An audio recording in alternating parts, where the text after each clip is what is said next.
नमस्ते बच्चों।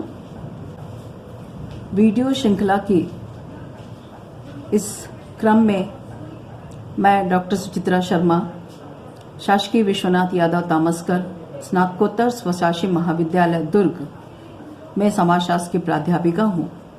आपका सब बच्चों का मैं हार्दिक स्वागत करती हूँ।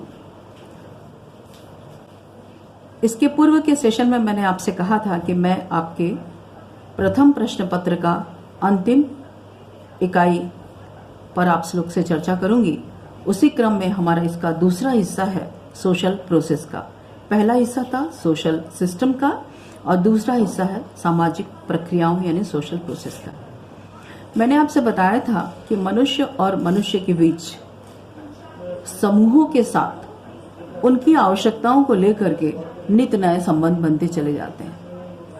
हमारी आवश्यकताएं कितनी अनंत है, इसका कोई आकाश, कोई ओर छोर नहीं है, असीम है। और इन आवश्यकताओं के कारण हम कहीं ना कहीं किसी न किसी के साथ किसी न किसी रूप में जुड़ते ही हैं और हमें संबंध जोड़ना ही पड़ता है। कुछ अपने आप से बनते हैं और कुछ हमें बनाने पड़ते हैं। हम कभी भी ये नहीं कह सकते, ना ही कोई मनुष्य कह सकता कि हम पूर्ण रूप से स्वावलंबी हैं। मैं ये नहीं कह सकती कि मैं आत्मनिर्भर हूं, मुझे किसी की जरूरत नहीं है। कोई ना कोई आवश्यकता ऐसी होती है जिसकी वजह से हमें दूसरों के साथ संबंध बनाने पड़ते हैं। अपनी इन जरूरतों को पूरा करने के लिए, अपने उद्देश्यों की पूर्णता के लिए या तो हम किसी से सहयोग लेते हैं अथवा कहीं ना कहीं पर हमें कुछ कभी विरोधी स्थिति का भी सामना करना पड़ता है और वहां पर संघर्ष की स्थिति भी निर्मित हो सकती है। वाद विवाद हो सकता है, विचारों में असमानता हो सकती है, मनोवृत्तियों में परिवर्तन हो सकता है, मनोवृत्तियों में भिन्नता आ सकती है। बावजूद इसके हम सब जब एक साथ रहते हैं तो कहीं न कहीं पर हम एक दूसरे के साथ उनकी विचारों के बीच भी समन्वय स्थापित करते हैं, क्योंकि संबंधों की स्थापना समाज के सुदृढ़ता के लिए बहुत ही आवश्यक होती है। तो हम लोग आपस में क्रिया प्रतिक्रिया करते हैं और ये क्रिया प्रतिक्रिया नित निरंतर नए नए संपर्क के माध्यम से, क्योंकि हमें कहीं न कहीं आना जाना पड़ता है। कभी संचार के विभिन्न साधन आ जाते हैं और बच्चों आजकल तो आप देख रहे हैं कि हमारे मीन्स ऑफ कम्युनिकेशन में इतना ज्यादा बढ़ोतरी हो चुकी है, इतना ज्यादा नया नया रूप आ गया है कि शायद हम लोग ने भी उतने रूपों से हमारा परिचय ना हो पाया हो। इसी का परिणाम है कि संचार और तकनीकी प्रौद्योगिकी के इस युग में हम हमारी आवश्यकताओं की पूर्ति करने के लिए नए नए रूपों में एक दूसरे के साथ जुड़ते हैं और उनके साथ हम अंतःक्रिया करते हैं और ये प्रक्रिया अनवरत चलती रहती है। एक निश्चित समय के पश्चात ये कुछ परिणाम देने लगती है और उसका नतीजा ये होता है कि वो परिणाम कभी हमें समाज में अच्छे भी दिखाई देते हैं और कभी हमें दुखद स्थितियों का भी सामना करना पड़ता है। तो समाज में कुछ आधुनिक शक्तियां इतनी तेजी से घात प्रतिघात करती हैं कि इस परिवर्तनशील स्थिति में भी हमें कहीं न कहीं पे समायोजन करना पड़ता है और इस तरीके से हम समायोजन करते चलते हैं। तो ये जो समायोजन होता है यही हमारे समाज में सामाजिक व्यवस्था को सुदृढ़ करता है। बच्चों, सामाजिक प्रक्रिया दो शब्दों से मिलकर बना है, एक सामाजिक, दूसरी प्रक्रिया यानी सोशल धन प्रोसेस। सामाजिक अर्थात सामाजिक संबंध और प्रक्रिया का मतलब है निरंतर होने वाला परिवर्तन। मैकाइवर और पेज ने सोसाइटी में प्रक्रिया के संबंध में बहुत सुंदर बात कही है, मैं आपको बताना चाहती हूँ। उन्होंने क्या लिखा है, एक प्रक्रिया का अभिप्राय उस निरंतर परिवर्तन से है जो किसी अवस्था में पहले से अंतर्निहित शक्तियों की क्रियाशीलता के द्वारा निश्चित ढंग से होता है। अर्थात हम ये कह सकते हैं कि सामाजिक संबंधों में होने वाला निरंतर और निश्चित परिवर्तन ही सामाजिक प्रक्रिया है।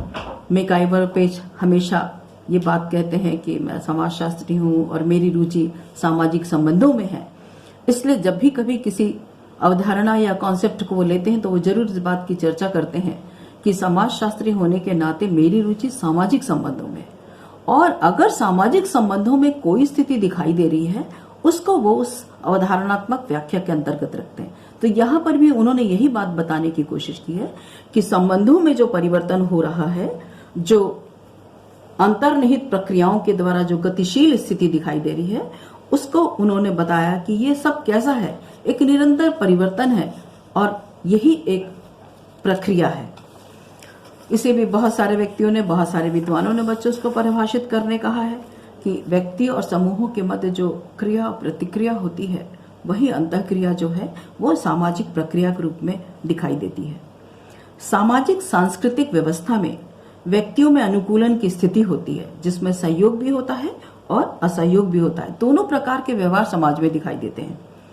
तो सामाजिक प्रक्रियाएं जो है वो समाज, समूह और व्यक्ति के बीच में बहुत ही महत्वपूर्ण भूमिका निभाती है। गिलिन और गिलिन ने कल्चरल सोशियोलॉजी में इसे बहुत सुंदर ढंग से लिखा है।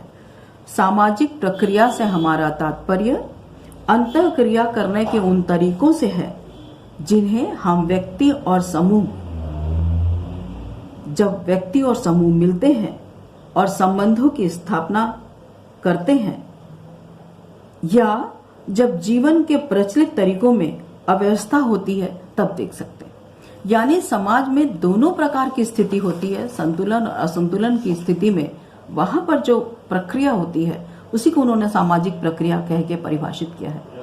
वॉन विजय ने बहुत सुंदर ढंग से बड़ी संक्षिप्त परिभाषा दी है कि सामाजिक प्रक्रिया किसी भी संबंध का गतिशील पक्ष होता है।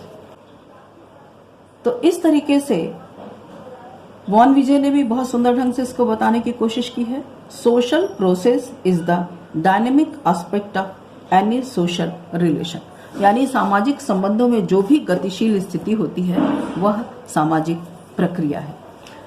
मैं आपके समक्ष एक बहुत सुंदर सी चीज बताने का प्रयास करती हूँ और मैं ये सोचती हूँ और समझती हूँ कि आप सब इसको और अच्छे से समझेंगे। यानी इस पूरी सामाजिक प्रक्रिया को एक चार्ट के माध्यम से मैं आपको बताना चाहती हूँ। देखिए, ये जो स्थिति है, अगर हम सोशल प्रोसेस की बात कर रहे हैं, सोशल प्रोसेस, ठीक, तो इसमें महत्वपूर्ण अंग कौन है? एक व्यक्ति और समूह, ठीक है।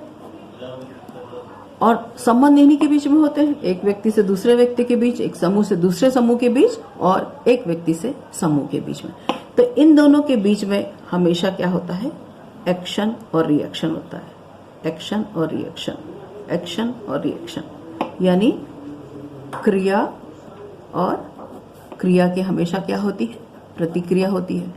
ये सब हम अच्छी तरह से जानते हैं कि कोई भी क्रिया जब तक उसकी प्रतिक्रिया ना हो तब तक हम उसको क्रिया के रूप में परिभाषित नहीं कर सकते। अब ये दोनों के बीच में बराबर निरंतर एक समय तक ये चलती रहती है, क्रिया और प्रतिक्रिया। कालांतर में जाकर वो किस रूप में बदल जाती हैं? वो अंतःक्रिया में बदल जाती हैं, ठीक है। अंतःक्रिया कैसे हुआ? एक छोटा सा एग्जाम्पल, अगर मैं आपके समक्ष एक दूध का गिलास लेके आती हूँ तो आपको क्या समझ में आएगा कि ये दूध का गिलास निश्चित रूप से हमारे पीने के लिए है। यानी आप उस गिलास को देख करके ये अंदाजा लगाते हैं कि उसका काम केवल आपको क्या देना है, रिस्पांस, कि उसको पी के दिखाना है, ठीक है। तो दूध पीना एक प्रतिक्रिया है। मैंने आपके समक्ष गिलास रखा, आपने प्रतिक्रिया किया कि वो दूध का गिलास पी लिया। अगर मैं ये बराबर करती रहूं, मैं रोज आपके समक्ष दूध का गिलास लेके जाती हूँ, आप रोज पीते हैं, तो 2-3 दिन तो मैं बोलूंगी इसको पी लो। चौथे 5वें दिन जैसे मैं आपके समक्ष लेके पहुंचूंगी, आपको मुझे बोलने की आवश्यकता नहीं है, आप तुरंत उसको लेके पी लेंगे। तो इस बराबर क्रिया प्रतिक्रिया से ये जो हुआ कि ना तो मैंने बोला, केवल मैंने जैसे आपके सामने वो ऑब्जेक्ट रखा, आपने तुरंत मुझे उसका रिएक्ट किया, यही एक्चुअली में अंतःक्रिया है, इंटरेक्शन है। अब ये इंटरेक्शन धीरे धीरे कैसे आगे बढ़ता है? हम और भी एक व्यक्ति नहीं, 2 व्यक्ति, 3 व्यक्ति, बहुत सारे लोगों से हमारा क्या होता है? संपर्क होता है निरंतर, क्योंकि हमारी आवश्यकताएं असीम है और इस संपर्क में हम लगातार आगे बढ़ते रहते हैं, होता रहता है। और इस संपर्क को बढ़ावा कौन देता है? किसके माध्यम से होता है? संचार, कम्युनिकेशन। हमारे पास आजकल इतने अच्छे संचार के साधन हो गए हैं कि हमारा यह संपर्क बहुत ही पावरफुल होने लगा और बहुत कम समय में हम अधिक काम करने लगे हैं। तो निश्चित रूप से ये हमारे लिए बहुत आसान हो गया। यानी मनुष्य से मनुष्य के बीच में, मनुष्य से समूह के बीच में अब अंतःक्रिया बहुत आसान होने लगी और वो निरंतर घटित होते होते जैसे निरंतरता उसमें होने लगती है तो धीरे धीरे वो एक समय के बाद क्या होता है, परिणाम देने लगती है, निरंतरता। ठीक है, अब इसका क्या हुआ, हमें इम्पैक्ट दिखाई दिया, परिणाम दिखाई दिया। परिणाम कैसा है ये महत्वपूर्ण नहीं है, ये महत्वपूर्ण है कि परिणाम दिखाई दिया। ये परिणाम ही एक्चुअली में क्या है, सोशल प्रोसेस है। ठीक, यही सामाजिक प्रक्रिया है जिस पर आज हम लोग यहाँ पर चर्चा करने बैठे। तो एक समय के बाद जब उसका परिणाम होने लगता है, अंतःक्रियाओं का दिखाई देता है, तो वो धीरे धीरे हमारे समाज में हमारे समक्ष एक प्रक्रिया के रूप में बदल जाती है और वो प्रक्रिया निरंतर चलायमान होने लगती है। ठीक है, अब विद्वानों ने जो उसको परिभाषित किया है, जैसे मैक्स लर्नर ने भी बहुत सुंदर बात कही कि सामाजिक प्रक्रिया के मूल में इस प्रकार गति, परिवर्तन, प्रवाह और समाज के सतत परिवर्तित होने का अभिप्राय होता है। ये सामाजिक प्रक्रिया है। मतलब क्या क्या चीजें होंगी, गति होगी, संपर्क, संचार, क्रिया, प्रतिक्रिया, निरंतरता, परिणाम। तो धीरे धीरे वो स्थिति कौन सी निर्मित हो जाएगी कि वही सामाजिक प्रक्रिया है। इस प्रकार हम कैसे कह सकते हैं उसको, यदि हम कंसाइज करें, उसको संक्षिप्त करने की कोशिश करें, तो ये कह सकते हैं कि सामाजिक प्रक्रिया सामाजिक जीवन में हमेशा चलते रहने वाली संबंधित घटनाओं का वह क्रम है जो विशिष्ट परिणाम, चाहे वह सकारात्मक हो या नकारात्मक, को जन्म देने के लिए जिम्मेदार मानी जा सकती है। तो बच्चों, ये जो डायग्राम मैंने आपके समक्ष बनाया, मेरा ख्याल है आप इससे आपको समझने में बहुत आसानी होगी और ये समझ में आएगा किस प्रकार से सामाजिक प्रक्रिया की स्थिति हमारे समक्ष होती है। और सामाजिक प्रक्रिया वो स्थिति नहीं है कि हमने बटन दबाया और तुरंत उसका हमें परिणाम दिखाएगा। हमेशा किसी भी क्रिया का जब तक उसमें निरंतरता नहीं होगी और जब तक परिणाम नहीं दिखाई देगा, तब तक उसको हम सोशल प्रोसेस के अंतर्गत नहीं रख सकते हैं। तो एक तो ये उसमें अनवरत चलती रहती है। तो अब आप देखिए, जितनी भी परिभाषाएं विद्वानों ने दी, इसके आधार पर हम कुछ विशेषताओं की चर्चा कर सकते हैं, जो विशेषताएं हमें निकल कर दिखाई देती हैं।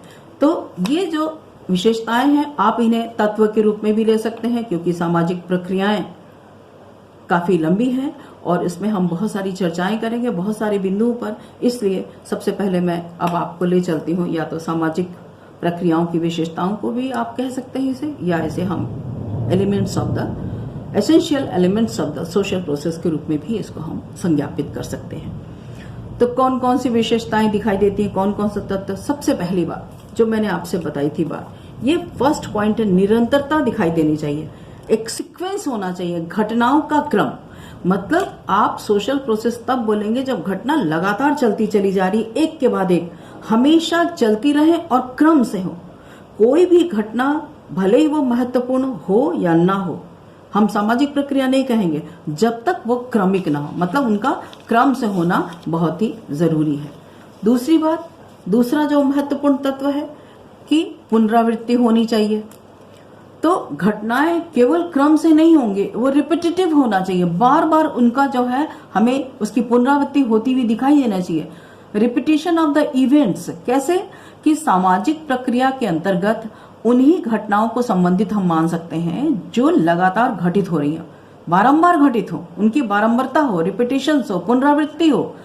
कोई एक बार घटे और फिर उसकी पुनरावृत्ति नहीं हो तो बच्चों उसको हम सोशल प्रोसेस नहीं कहेंगे। तीसरी बात, उनका रिलेशन होना चाहिए। तो जो भी घटनाएं घट रही हैं वो सकारात्मक है अथवा नकारात्मक, ये प्रश्न इंपॉर्टेंट बिल्कुल भी नहीं है। इंपॉर्टेंट क्या है कि इनके मत रिलेशन होना चाहिए, एक संबंध होना चाहिए कि समाज में जो भी घटनाएं घट रही हैं वो भले ही अलग अलग हों, अलग अलग प्रवृत्तियां की भी होती भी हैं। आप ऐसा कभी नहीं कह सकते कि घटनाएं एक जैसी घट रही हैं। जैसे देखिए, अगर हमारे यहाँ कोई चीज परिवर्तित हो रही है, जरूरी नहीं कि दूसरे स्थान और दूसरे देशों में या दूसरे क्षेत्रों में वही घटना उसी तरीके से हो। तो कुछ भी हो, लेकिन उसमें सबसे इंपॉर्टेंट क्या है कि उनका आपस में एक दूसरे से कहीं ना कहीं पर रिलेशन दिखाई देना चाहिए, संबंध दिखाई देना चाहिए। चौथी बात, घटनाओं में निरंतरता होनी चाहिए। कंटिन्यूटी बनी रहनी चाहिए, अनवरत चलती रहेंगी तभी उसका। देखिए कोई भी चीज का परिणाम कब दिखाई देगा? अगर मान लीजिए हमसे कहा जा रहा है कि हम रोज पढ़ेंगे, साल भर पढ़ेंगे, तो साल भर पढ़ने के पश्चात, परीक्षा देने के पश्चात उसका परिणाम दिखाई देगा। मैंने आज हम पढ़े और आज ही हमको परिणाम दे, कभी संभव नहीं है। तो सोशल प्रोसेस तभी होती है जब उसका परिणाम दिखाई दे, और परिणाम भी तब दिखाई देगा जब उसमें निरंतरता बनी रहे। तो पांचवा और अंतिम पॉइंट क्या है? स्पेसिफिक रिजल्ट होना चाहिए, कोई परिणाम दिखाई देना चाहिए। क्या परिणाम दिखाई देगा? वो कुछ भी हो सकता है। ये परिणाम आपका सकारात्मक भी हो सकता है और नकारात्मक भी हो सकता है। ये दोनों प्रकार के परिणाम जो हैं हमको समाज में दिखाई देते हैं। ये महत्वपूर्ण नहीं है, महत्वपूर्ण ये है कि परिणाम दिखाई देना चाहिए। तो इस प्रकार से ये सामाजिक प्रक्रियाओं के जो मूल विशेषताएं थी, जिन्हें हम मूल तत्व के रूप में भी कह सकते हैं, ये इन सब विशेषताओं को देखने के बाद ये निश्चित रूप से कहा जा सकता है कि ये पांचों छह स्थितियां जो हैं, अगर किसी घटना में दिखाई दे रही हैं, तो बच्चों हम उसी को ही सामाजिक प्रक्रिया के रूप में परिभाषित कर सकते हैं।